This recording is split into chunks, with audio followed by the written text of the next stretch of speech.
Alright, so good morning. My name is Muhammad Jamjum Sari, a second year medicine student of Southwestern University, FINMA. Could you please state your name and your birthday for me, please? My name is Muhammad Hawi G. Sharif. My birth date is September 28, 2006. Alright, so for today, the physical examination I will be conducting onto you is for your head and neck. So that would include, of course, your eyes, your nose, your mouth, your ears, and then finally your neck. So would that be okay with you? Yes. Okay, thank you. So do you have any questions so that we can now proceed? No. None at all. So with my hand washed, I will be now starting with your eyes, of course, as the first area or side I will be assessing. So an assessment for your eyes. Could you please? And then, could you please close your one eye for me, like this? Now, I will now be testing with your right eye. So with your right eye, I will be closing correspondingly with my left eye. Now, please tell me if you see this, if you see my finger. So this is called the static wiggle test. So the static wiggle test involves only my finger. So this is for peripheral vision. Okay, so in 1 meter distance, but 2 meters for my finger. Please look into my eyes and then could you see my finger? Yes. How about this one? Yes. How about this one? Yes. Alright, so let's now test for the other eye. For the other eye, can you see this? Yes. How about this one? Yes. How about this one? Yes. Alright, so now I'll be checking for your conjunctiva. So for your conjunctiva, I will be only using my hands and then usual inspection. So for your conjunctiva, would you please look up for me with your head and eyes? I will be track down your eyelid and then look for any paleness. But this time it is very normal. It is very pinkish, so that is normal. And then for your sclera also, it is anicteric, and then just to see it's shining. Is it shining? Yes. Oh yes, of course. It is also anicteric, no anicosoria, so that's normal. So now, since I've used already my pen light, I will now be also assessing for your pupil light reaction. So for your pupil light reaction, with the dim light, would you please look directly to me, and then starting at your side,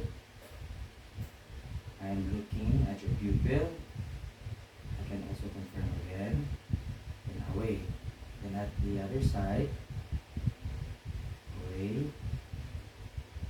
Okay, so as I've seen it, your pupil is equally round, symmetrically reactive to light and then to accommodation. So that's very normal, very good.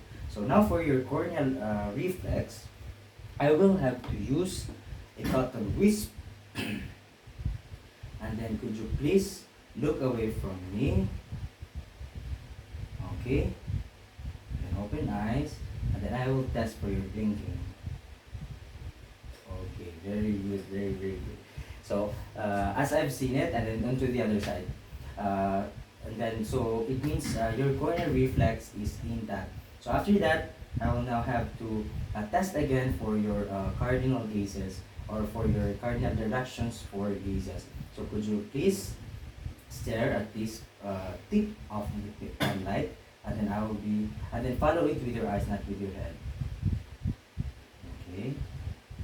Upward, and then downward.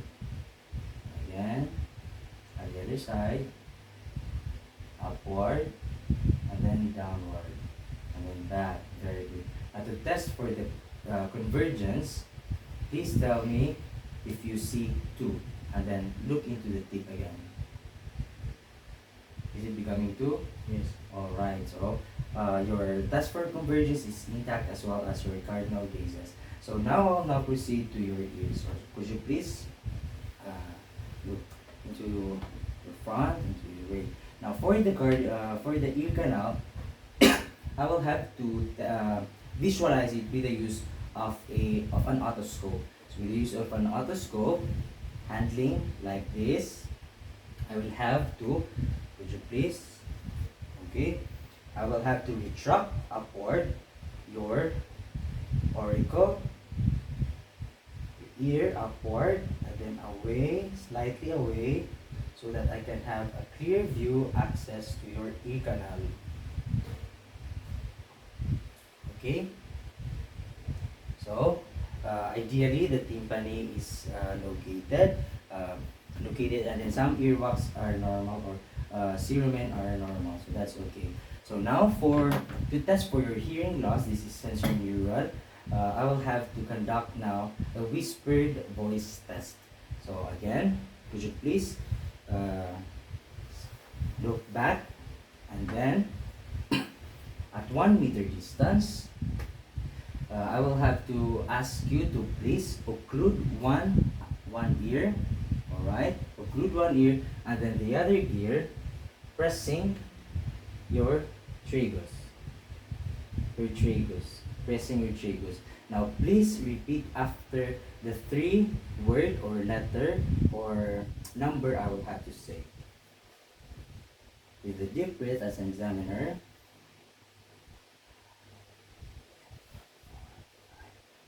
F45. Alright, very good. So ideally, it should be, okay, that's okay now. Ideally, it should be supposed to be in three attempts, and then on each side. So in this case, two letters, and then one number was correctly indicated by the patient. So that's normal. So now I will now be proceeding to test your conductive and then your sensory neural hearing. So that would include the Weber and then the Rhines test. So for the Weber test, anyway, both of them involves the use of a tuning fork. Now for the Weber test, I will have to place it at your midline at the top of your head with the use of tuning fork by tapping it on my palm or any surface, but ideally on palm, and then make a vibration. And then upon placing it, please listen for it and say if you hear it.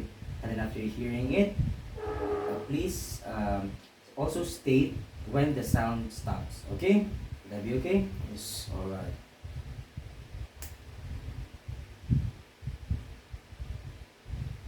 Can you hear it? Yes, Okay. it's done. Oh, it's done already. Now, since it is heard, so that's very, very normal. Now, we proceed now to the Rhine test. Now, the Rhine test involves also it involves the air conduction and then the bone conduction. So that's a ratio. I will be measuring that later. But for now, for the bone conduction, it involves the mastoid process posterior to the ear or auricle. So here, and then still the same manner, I will be tapping into my palm and then placing it at the mastoid process of the patient. And then please tell me when the sound stops. Okay? Yes.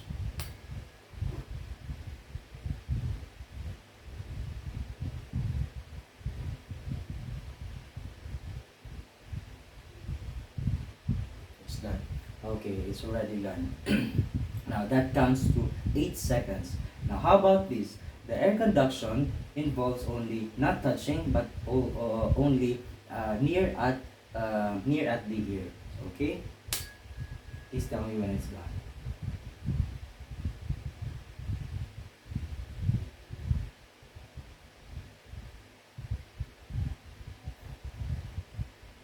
It's done.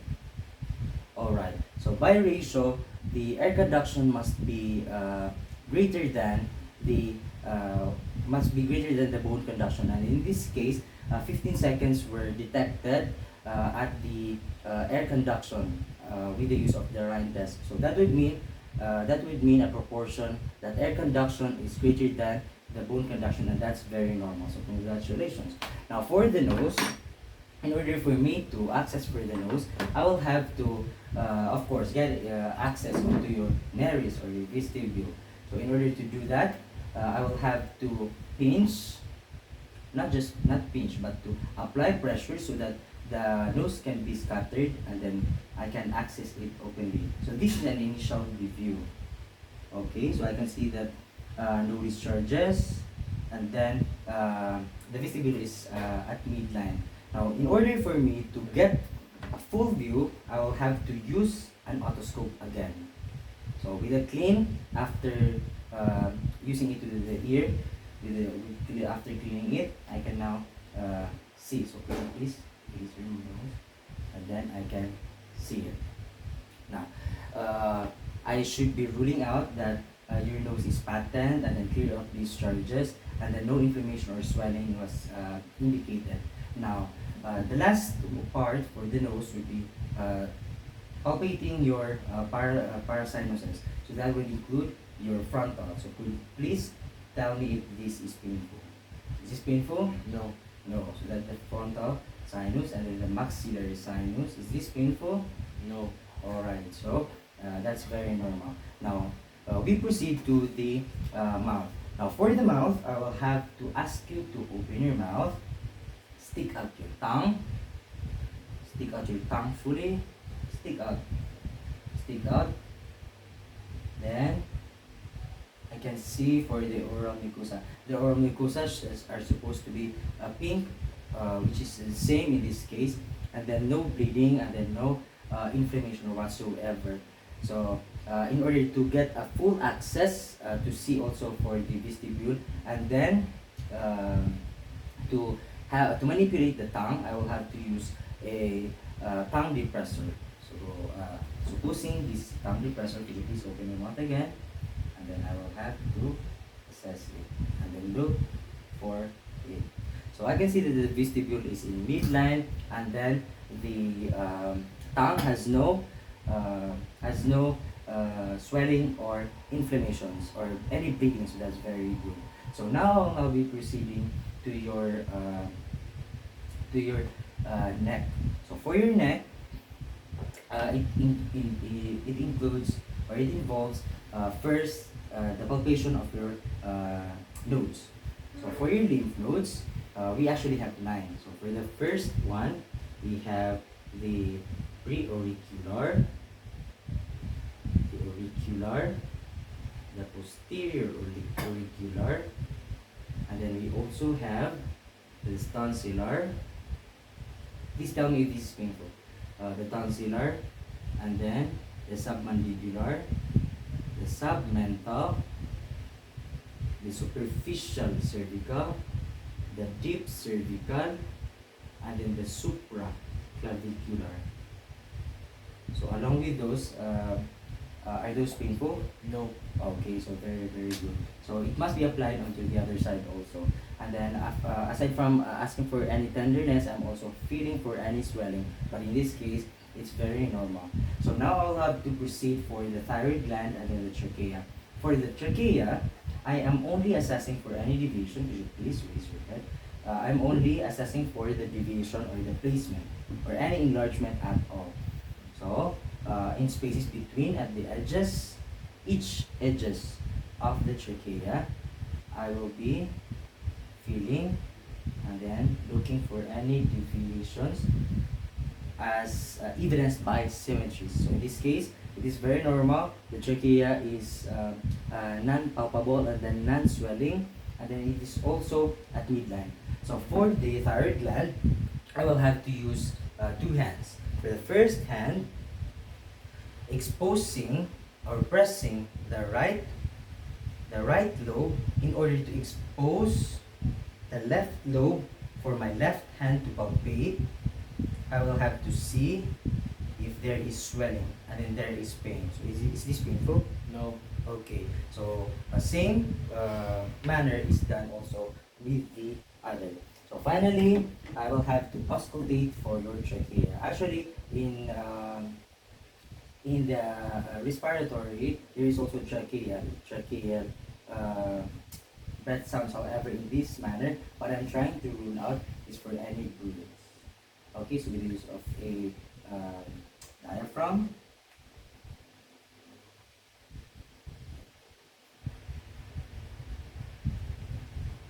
Okay, so what I'm trying to hear at this point is not corrupt of sound or murmurs, but rather for the clearance of the airway and then the characteristics of its movement along the air tract. So I think that's all, and then so far so good. Your examination results and findings, as I've seen it, are all normal. And then is that all for you? Do you have any questions at all? No. So none. So thank you very much for participating, and I hope to see you soon again. Thank you.